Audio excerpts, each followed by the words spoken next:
గోడ వైపు తిరిగి ఏడుస్తున్నాడు. ఏంటయ్యా, నన్ను చంపేస్తావా? నన్ను తీసుకెళ్ళిపోతావా? ఇంతేనా నా జీవితము? నేను చచ్చిపోవాల్సిందేనా అని చెప్పి ఏడుస్తూ ప్రార్థన చేస్తున్నాడు. నిజంగా నువ్వు నాకు రాజుగా చేసిన కాడి నుంచి ఎంత యథార్థంగా నేను జీవించానయ్యా, ఎంత సత్యంతో ఉన్నానయ్యా, అంటే అబద్ధం లేని జీవితంతో ఉన్నాను కదా. నీ సన్నిధిలో నేను ఎట్టు నడుచుకున్నాను. చేసేటప్పుడు అడుగుతారు, ఇంకేమన్నా నీకు కోరిక ఉంటే అడగండి అని చెప్పి. ఓకే, ఉరిశిక్ష తప్పించమంటే తప్పిస్తారా? తప్పించు, ఇంకేదైనా చేస్తారు. ఎంత యథార్థంగా ఉన్నాను.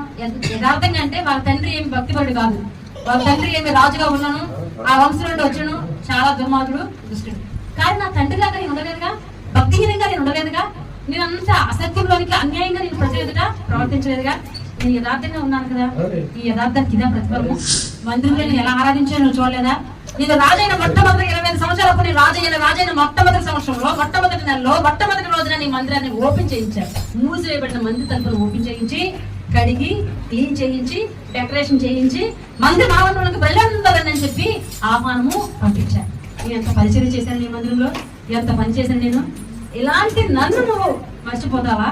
నన్ను జ్ఞాపకము చేసుకోవా అని చెప్పి ఎవరి ప్రార్థన చేస్తూ ఉన్నాడు. కన్నీటితో అడుగుతున్నప్పుడు నడుస్తూ చెప్పి వెళ్ళిపోయిన ప్రవక్తున్నాడే యెషయా ప్రవక్త. వెళ్తూ నడుస్తూనే ఉన్నాడు.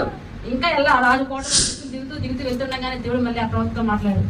మళ్ళీ వెనక్కి యూటర్న్ తీసుకుని మళ్ళీ ప్రవక్త వచ్చి, నీకు ఆరోగ్యం దేవుడు ఇస్తున్నాడు, ఆ పుండు మారిపోతుంది, నీకు స్వస్థత కలుగుతుంది, నువ్వు 15 సంవత్సరాలు ఇంకా ఆయుష్తో జీవిస్తాను.